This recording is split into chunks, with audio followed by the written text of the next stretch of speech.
சுடர் நேயர்களுக்கு வணக்கம். ஈரான் 16 இந்திய மாலுமிகள் விடுவிப்பு. கனடா சாலை விபத்தில் இந்தியாவைச் சேர்ந்த 3 மாத கைக்குழந்தை உட்பட 4 பேர் உயிரிழப்பு.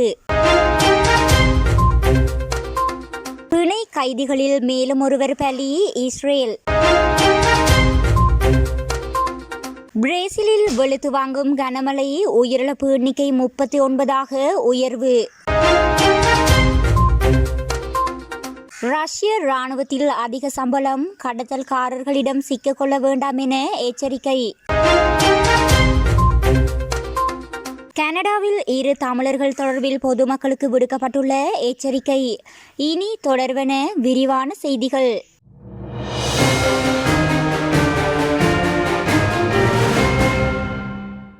ஹார்மூஸ் நீரிணையை ஒட்டிய கடற்பகுதியில் ஈரான் புரட்சி படையினரால் சிறைப்பிடிக்கப்பட்ட MSC ஏரிஸ் சரக்கு கப்பலில் சிக்கியிருந்த 16 இந்தியர்கள் உட்பட அனைத்து மாலுமிகளும் வெள்ளிக்கிழமை விடுவிக்கப்பட்டனர்.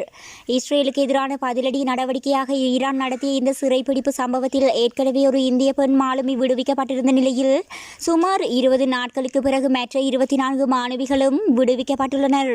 பாலஸ்தீனத்தின் காசா பகுதியில் ஆட்சி புரிந்த ஹமாஸ் ஆயுத படையினருக்கும் இஸ்ரேலுக்கும் இடையிலான மோதல் கடந்த 6 மாதங்களாக நீடித்து வருகின்றது. 17 இந்தியர்களில் ஒரே பெண்ணான ஆன் டெஸ்ஸா ஜோசப் மட்டும் இந்தியா திரும்பினார். விடுவிக்கப்படாத மற்ற 16 இந்தியர்களும் நலமுடன் இருப்பதாகவும் அவர்களை மீட்கும் பணிகள் தீவிரமாக நடந்து வருவதாக மத்திய வெளியுறவு அமைச்சக செய்தி தொடர்பாளர் ரன்தீர் ஜெய்வால் அறிவித்துள்ளார். இது தொடர்பாக ஈரான் வெளியுறவுத்துறை அமைச்சர் ஹுசைன் அமீரா பக்துல்லாஹியின் கூறுகையில், இஸ்ரேலுக்கு தொடர்புடையதாக கடந்த மாதம் சிறைப்பிடிக்கப்பட்ட MSC ஏரிஸ் சரக்கு கப்பலில் பணிபுரிந்த அனைத்து மாலுமிகளும் விடுவிக்கப்பட்டனர். கனடாவில் மதுபான கடையில் திருடியதாக சந்தேகிக்கப்படும் குற்றவாளியை விரட்டி பிடிக்க முயன்ற போதும் போலீஸ் வாகனம் உட்பட பிற வாகனங்கள் அடுத்தடுத்து மோதி விபத்துக்குள்ளானதில் இந்தியாவைச் சேர்ந்த முதிய தம்பதிகள் 3 மாத கைக்குழந்தை உட்பட 4 பேர் உயிரிழந்தனர். கனடா நாட்டின் ஒன்டோரியா மாகாணம் விட்பி நகரில் மதுபான கடையில் திருட்டில் ஈடுபட்ட குற்றச்சாட்டில் தேடப்பட்டு வந்த 21 வயதுடைய குற்றவாளி வேனில் சென்றபோது அந்நாட்டு காவல்துறையினர் விரட்டி பிடிக்க முயன்றனர். அப்போது தவறான பாதையில் குற்றம் சாட்டப்பட்டவர் வேனை இயக்கியுள்ளார். அவரை போலீஸ் வாகனங்கள் வேகமாக பின்தொடர்ந்தன.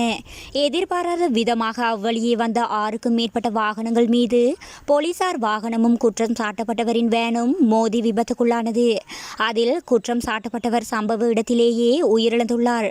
விபத்துக்கு உள்ளான ஒரு காரில் பயணித்த இந்தியாவைச் சேர்ந்த 60 வயதுடைய ஆணும் 55 வயதுடைய பெண்ணும் பிறந்து 3 மாதங்களேயான அவர்களின் பேரனும் உயிரிழந்ததாக ஒன்டோரியா சிறப்பு புலனாய்வு அமைப்பு தெரிவித்தது. இந்த விபத்தில் உயிரிழந்தவர்கள் மற்றும் சிகிச்சை பெறுபவர்களின் பெயர்களை அந்நாட்டு போலீசார் வெளியிடவில்லை.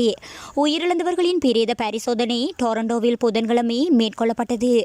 இந்த விபத்து தொடர்பாக தடயவியல் துறை நிபுணர்கள், சிறப்பு புலனாய்வு அமைப்பினர் தொடர்ந்து விசாரணை மேற்கொண்டு வருகின்றனர். ஹமாஸ் பயங்கரவாதிகள் பிடியில் உள்ள பிணை கைதிகளில் மேலும் ஒருவர் உயிரிழந்துள்ளதாக இஸ்ரேல் அரசு தெரிவித்துள்ளது. அக்டோபர் 7 இஸ்ரேல் நாட்டுக்குள் அத்துமீறி நுழைந்த ஹமாஸ் படையினர் நூற்றுக்கணக்கில் இஸ்ரேலியர்களை பிணை கைதிகளாக கடத்தி சென்றனர்.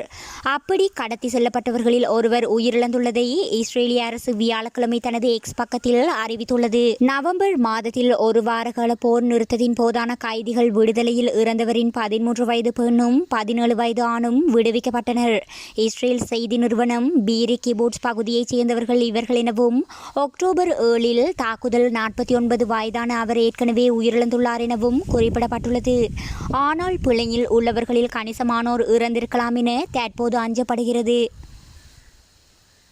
தென் அமெரிக்க நாடான பிரேசிலின் ரியோ கிராண்டே டோ சுல் மாகாணத்தில் கடந்த சில நாட்களாக கனமழை பெய்து வருகிறது. இதனால் அங்குள்ள பல நகரங்கள் வெள்ளத்தில் மிதக்கின்றன. இந்த வெள்ளப்பெருக்கு காரணமாக அங்கு ஆயிரக்கணக்கான வீடுகள் சேதமடைந்தன. மேலும் வெள்ளப்பெருக்கில் அடித்து செல்லப்பட்ட 29 பேர் பலியானதாக தெரிவிக்கப்பட்டிருந்தது.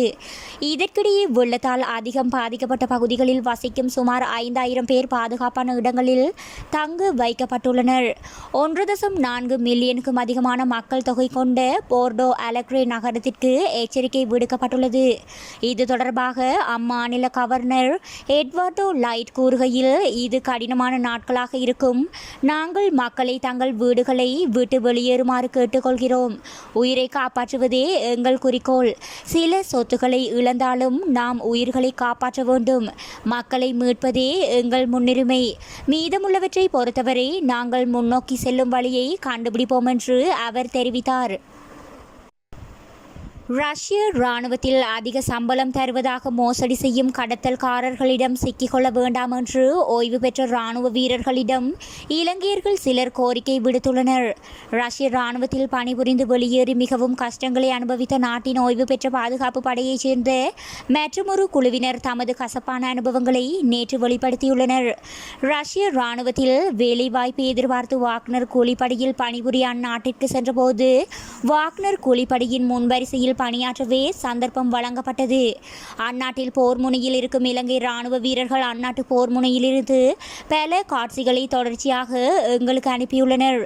இலங்கையின் ஓய்வு பெற்ற இராணுவ வீரர்களை ஏமாற்றிய இந்த மோசடியில் இலங்கை இராணுவத்தின் ஓய்வு பெற்ற மேஜர் ஒருவர் உட்பட பலர் செயற்படுகின்றனர் என்றும் உண்மைகளை வெளிப்படுத்தியுள்ளனர். கனடாவில் முதியவர்களை இலக்கு வைத்து நடத்தப்பட்ட மோசடி தொடர்பில் கைது செய்யப்பட்ட 2 தமிழர்களின் குற்றச்சாட்டுகள் நீதிமன்றத்தில் நிரூபிக்கப்படவில்லை என அந்நாட்டு ஊடகங்கள் செய்தி வெளியிட்டுள்ளன.